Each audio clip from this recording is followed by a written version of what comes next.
আর মাত্র দুদিন প্রাণ প্রতিষ্ঠার অপেক্ষায় রামলালার মূর্তি। তার আগে সেজে উঠেছে অযোধ্যা। এখন অযোধ্যায় জমি কেনার হিড়িক, হু হু করে বাড়ছে জমির দাম।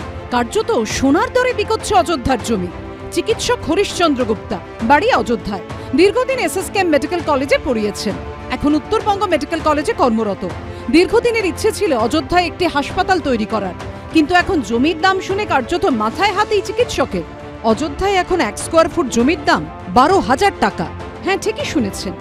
তিনি স্বপ্ন দেখেন তার নিজের জন্মভূমিতে তৈরি হবে নিউরো মেডিসিনের বড় একটা হাসপাতাল, যাতে এখানকার মানুষজনকে ছুটে যেতে না হয় লখনৌতে চিকিৎসার জন্য। কিন্তু এই মুহূর্তে সবচেয়ে বড় বাধা জমি, কারণ জমির দাম অযোধ্যাতে হু হু করে বাড়ছে।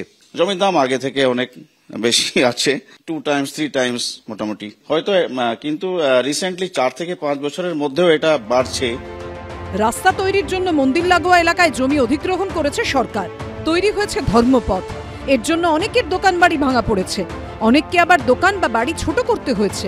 কিন্তু অভিযোগ, এখন যেভাবে জমির দাম বাড়ছে সেই অনুপাতে ক্ষতিপূরণ তাদের দেয়া হয়নি। দোকানটা আপনার কত বড় ছিল আগে? আমার আগে ছিল 33 ফিট, এখন আছে আমার দোকান 16 ফিট। এই বাকিটা কি হলো? গভর্নমেন্ট নিয়ে গেছে, রোডে চলে গেছে, রোড চওড়া হয়েছে।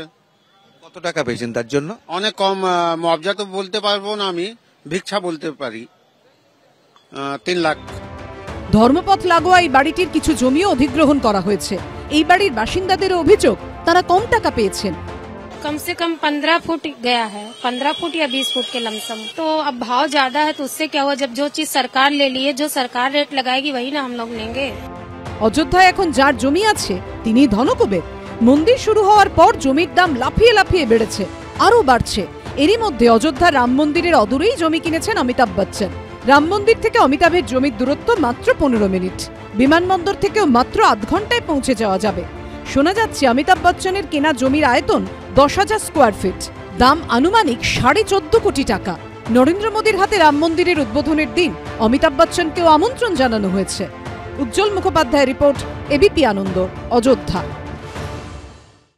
সত্য অন্তহীন, সত্যের খোঁজও তাই, সত্য সন্ধানে তাই আমরা অক্লান্ত, অকুতভয়। এবিপি আনন্দ নতুন ভাবনার প্রতীক, যা মনে মুক্ত, তথ্যে যুক্ত এবং যাবতীয় সীমানার বাঁধন থেকে মুক্ত। সীমা না শব্দটির মধ্যে লুকিয়ে আছে মানা শব্দটি, যেন চোখ রাঙানি এক অদৃশ্য ব্যানাজার, যা আটকে রাখে আমাদের এক ছোট্ট গণ্ডির মধ্যে। একমাত্র সঠিক খবরই গড়ে তুলবে এক মুক্ত সমাজ। সেই জগৎ গড়ার লক্ষ্যে কোনো সীমানার ঠুকুটি আমরা মানব না। এবিপি আনন্দ এগিয়ে থাকে, এগিয়ে রাখে।